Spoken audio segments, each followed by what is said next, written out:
Assalamualaikum. Jangan lupa di subscribe dan like. Dan jangan lupa komennya. Dan share sebanyak-banyaknya. Dan jangan lupa klik loncengnya. Selamat menonton. Assalamualaikum.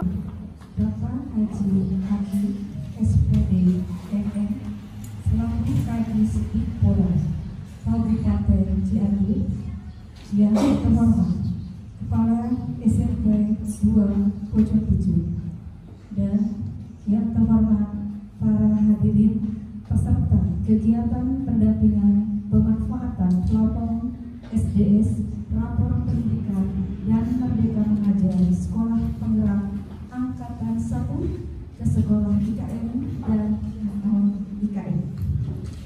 Alhamdulillah, puji dan syukur kita panjatkan kehadiran Ilahi Robi yang telah melimpahkan rahmat, taufik serta hidayahnya, sehingga kita semua pada hari ini Sabtu tanggal 27 Agustus 2022 dapat berkumpul untuk melaksanakan kegiatan peningkatan kualitas kita. Indonesia bangsaku, bangsa dan tanah airmu, marilah kita hiduplah tanahku, hiduplah negeriku, bangsaku, rakyatku semuanya, bangunlah jiwanya Indonesia Raya.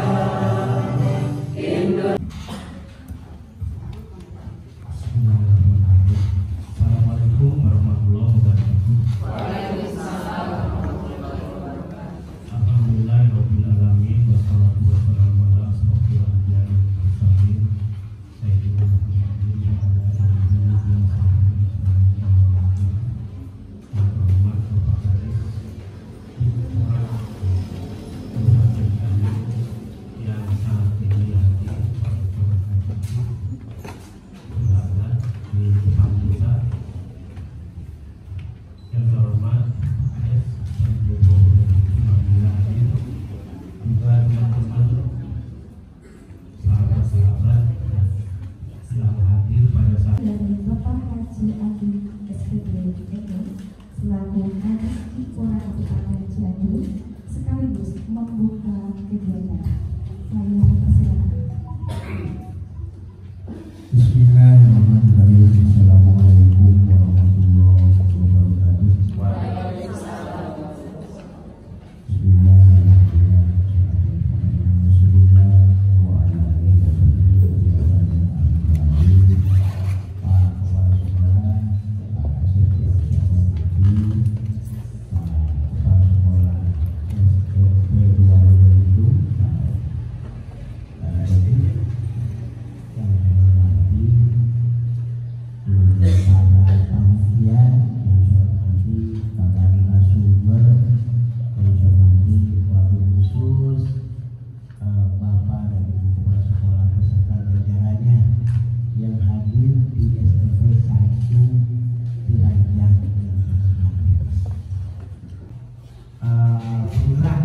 Karena masuk angkatan 1 ini luar biasa Pak, karena ketika awal itu bayangkan saja kita punya sekolah SMP sampai 400-an, kurang sedikit yang angkatan 1 ada 13 sekolah ya. Dan mungkin kita nanti kita sudah menyaksikan apa sih bedanya sekolah SMP 1 Cilandak dengan sekolah kita ya. Nah, dan saya terima kasih kepada Aswan ya. Kenapa? Karena memang ketika mereka didatangkan ke sini secara tidak langsung bisa membaca situasi dan kondisi sekolah. Ya, kalau misalkan narasumbernya yang datang ke sekolah ke sana, itu tinggal perubahan lurah. Padahal kita sebagai sekolah penggerak harus memberikan contoh. Yang disebut dengan pengibasan itu bukanlah sekedar memberikan materi, tetapi menunjukkan hasil kerja kita. Jadi bagaimana kita memanfaatkan sumber daya sekolah, ya, dan rapot pendidikan dalam rangka mensukseskan program Merdeka Belajar, dalam rangka mencapai profil pelajar Pancasila. Saya ingin sampaikan kepada Bapak dan Ibu yang namanya sumber daya sekolah itu dari berbagai aspek. Pertama tentu sumber daya manusia, kondisi guru kita, dan pelaksanaan IKM, implementasi kurikulum merdeka, ini mindsetnya sudah berubah. Bagaimana kita mempercepat capaian profil pelajar Pancasila? Seluruh guru yang ada, ini SDM kita harus berubah. Tentu ini lewat pelatihan, lewat FGD di sekolah dan seterusnya, sehingga ada perubahan-perubahan yang signifikan di sekolah. Memiliki visi-visi yang sama, itu satu sumber daya yang harus kita manfaatkan dan kekuatan itu kita pakai. Yang kedua, sumber daya fasilitas. Apakah fasilitas sekolah kita sudah mendukung untuk implementasi? Kenapa? Kalau kita berbicara namanya Merdeka Belajar, berarti anak kita harus dimerdekakan untuk belajar, memilih, ya, masa depannya dengan pengembangan kompetensi yang ada pada dirinya, mengembangkan potensi individu. Ini, jadi fasilitas yang dimiliki di sekolah wayangnya harus diperhatikan, ya, untuk mendukung potensi sekolah, peserta didik. Apa yang harus kita kembangkan, apa yang harus kita sediakan di sekolah. Misalnya anak senangnya eksa, berarti bagaimana mengembangkan matematika, fisika, biologi dan sebagainya. Fasilitasnya harus memadai di sekolah. Kalau yang menggunakan konsep guru merdeka mengajar, yang memanfaatkan situasi dan kondisi, bisa diajak keluar. Tadi metode mengajarnya dilakukan. Kemudian anak yang senang IPS, apa yang bisa kita untuk mengembangkan kompetensi anak? Anak senang kesenian, anak senang olahraga, dan lain-lain. Pendidikan dan Merdeka Mengajar sekolah penggerak angkatan 1 ke sekolah IKM dan non IKM tahun 2022 dibuka secara resmi.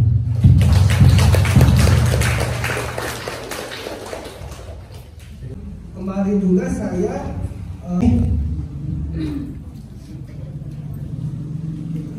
Merdeka ini hanya guru yang mengajar tidak harus memiliki latar belakang pendidikan informatika. Maaf.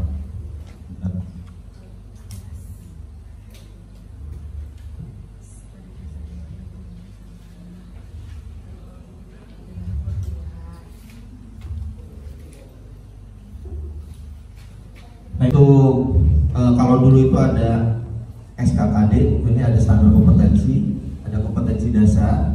Nah untuk kurikulum Merdeka ini sama sebetulnya, cuma sekarang itu berubah menjadi CPEK mungkin itu.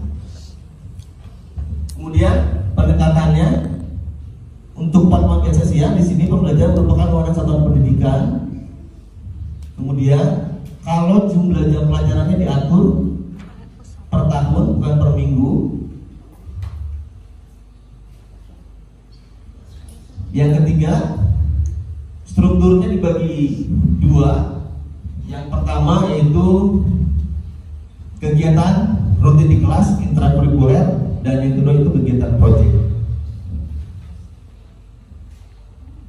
Kemudian 36 jam per minggu untuk kelas 7 dan 8. Total keseluruhannya itu kurang lebih sekitar 1360 jam atau 28 jam per minggu. Jadi lebih sedikit sebetulnya. Kalau kurikulum 13 itu kita 40 jam. Kalau di sini hanya 28 jam saja. Bagaimana Bu? Kita misalkan per minggu di sini kita ambil, karena saya mapelnya IPA, 5 jam pelajaran untuk kurikulum 13. Nah sekarang untuk kurikulum Merdeka kita hanya mengambil 4 jam pelajaran untuk tatap muka. Yang 1 jamnya sebesar 20% kita ambil untuk kegiatan proyek. Ini tadi Bapak menyampaikan bahwa ada banyak perubahan jam mengajar. Contoh misalnya IPA, dari yang menggunakan kelas itu 5 jam pelajaran per minggu menjadi 4 jam pelajaran per minggu. Kemudian diambil di situ 20% untuk kegiatan proyek, gitu ya. Nah, kemudian untuk dalam pembuatan jadwal mengajarnya untuk proyek itu kan misalnya jam ke-1 ke-2 pelajaran misalnya contoh 1 ke-2 bahasa Indonesia, 3 ke-4 misalnya PAI, kemudian 5-6 misalnya PKM. Nah yang berarti untuk proyek itu dimasukkan di jam pelajaran itu misalnya 2 jam terakhir. Misalnya yang termasuk ke dalam fasilitator itu adalah guru IPA. Itu kan IPA itu kan berarti 4 pelajaran. Apakah jam mengajarnya itu 2 jam pelajaran, 2 jam lagi yang proyek, ataukah yang 4 pelajaran itu intrakurikuler saja? Berarti kan kalau misalnya IPA guru IPA masuk juga dalam fasilitator proyek, berarti nambah lagi jam mengajarnya, jamnya.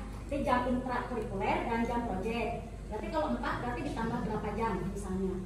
Kemudian untuk fasilitator, itu kan kalau misalnya contoh dalam kelas 7 itu ada 5 kelas nih Pak. Berarti untuk fasilitator itu satu kelasnya 1 orang kah? Ataukah satu kelas itu ada berapa orang kah? Karena kalau dalam satu kelas cuma 1 fasilitator, misalnya menghadapi murid yang ada 32 siswa misalnya, kemudian dari 32 siswa itu dibagi lagi kelompok misalnya, itu ya untuk membuat proyek. Kemudian indikator penilaiannya itu seperti apa dan bagaimana gitu ya Pak ya? Informatika untuk Sunda itu masih tetap ada, jadi tetap hanya mungkin sekarang kami juga ingin mendapatkan sedikit pencerahan dari sekolah penggerak mengenai bagaimana mengaplikasikan jam untuk P5 Pak. Itu P5 karena itu kan kurikuler ya, tidak termasuk ekstra. Jadi kami agak apa ya, menyimpan jamnya. Memang kan ada beberapa pilihan sebetulnya ya, bisa jam 5 hari per minggu atau itu yang jelas yang penting jamnya tetap 120 jam gitu ya. Hanya yang kami harapkan saat ini dari sekolah penggerak bisa memberikan sedikit pencerahan seperti apa pelaksanaan dari P5 itu sendiri Pak. Baik, juga tambahan dan sudah sedikit jawaban dari Bojo Bikin 1 ya. Jadi yang namanya struktur kurikulum itu sesuai dengan Permendikbud, itu kunci jawabannya. Jadi diatur oleh masing-masing sekolah tuh, Ibu Merdeka mau seperti apa. Cuma aturan mainnya ada sedikit. Ya. Sedikit untuk perubahan di kurikulum Merdeka ini, tentu saja ini berada di informatika maksudnya. Jadi informatika itu sekarang itu wajib wajib ya Bu ya. Sistem blok Bu, 1 tahun ke belakang menggunakan sistem blok. Jadi kita menggunakan 5 jam pelajaran full tatap muka. Ya, misalkan kita ambil di sini untuk proyek keseluruhannya Bu, kita ambil 10 mata pelajaran itu 360 jam. Kalau kita diwajibkan 3 proyek, kita dibagi 3, ada 360 itu 3 proyek. Berarti satu proyek itu harus menempuh 120 jam. Harus menampung 120 jam satu proyek dalam 1 tahun. Jadi kalau 3 proyek itu 360. Nah 120 ini kalau kita bagi 4, 1 bulan 4 minggu, berarti kurang lebih sekitar 120 bagi 4. Berarti berapa minggu? 30.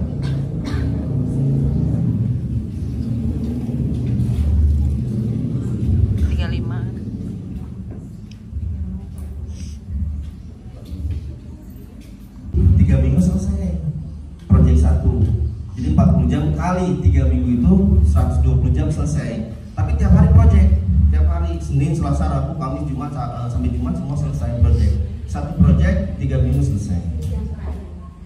Dari pagi kan sistemnya blok, nggak ada tatap muka lagi, khusus aja untuk project. Setiap harinya selama 3 minggu. Begitu. Kami pilih waktu di mana? Waktu pilih menyediakan waktunya tidak disebar, Bu. 3 minggu berturut-turut aja. Biasanya setelah UTS dan sekarang itu setelah sebelum PAS. Kemarin seperti itu. Jadi setelah tatap mukanya selesai, kita gunakan blok sebelumnya untuk project. Seperti itu. Kalau ibu dan bapak mau menggunakan misalkan sistemnya sekarang per jam di jam terakhir, boleh juga ibu dan bapak seperti itu. Cuman kalau seperti SMS 1 Ciranjang yang lumayan ya, di atas 1.100 siswa itu flat, semua jam terakhir kosong jamnya, Bu. Apalagi jam terakhir kita bisa membayangkan kondisi dan situasi anak di jam terakhir. Kalau kita menggunakan 1 jam terakhir semuanya flat. Begitu aja nanti tim pengembang mau seperti apa menggunakan struktur kurikulumnya seperti itu. Mungkin begitu, Bu. Sedikit jawabannya. Barangkali ada yang kurangnya. Ya, berarti untuk penjadwalan tentang project itu berarti tergantung dari kapasitas dan keadaan sekolah masing-masing. Iya. Salah satunya berarti banyak dan tidaknya siswa. Mungkin saja untuk penjadwalannya bisa dimasukkan ke dalam jam pembelajaran, bisa juga di blok berarti ya. Iya, betul. Bisa, Bu. Bisa di terakhir semua, bisa di awal semua, bisa di tengah semua, bisa atau di blok. Gitu. Jadi kalau di Ciranjang itu menggunakan blok tidak enak, Bu. Jadi seperti jam tatap muka aja semua. Cuma kegiatannya kan ada di luar, gitu. Ada di dalam kelas. Selama yang penting 120 jamnya terpenuhi. Yang penting 120 jamnya terpenuhi. Itu aja. Mau ibu menggunakan Yang sudah menonton, dan jangan lupa subscribe dan like, dan jangan lupa komennya dan share sebanyak-banyaknya, dan jangan lupa klik loncengnya. Bye bye.